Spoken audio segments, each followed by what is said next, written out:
محترم ناظرین کرام، السلام علیکم ورحمۃ اللہ وبرکاتہ۔ آج کا ٹوٹکا نزلہ زکام کے لیے ہے۔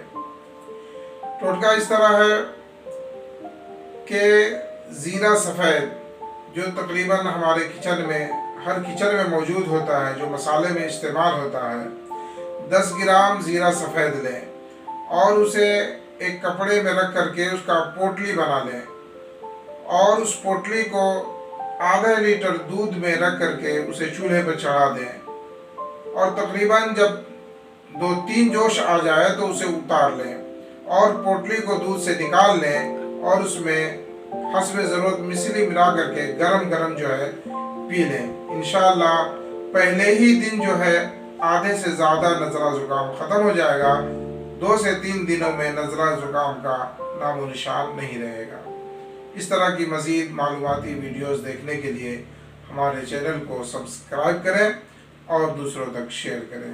السلام علیکم ورحمۃ اللہ وبرکاتہ۔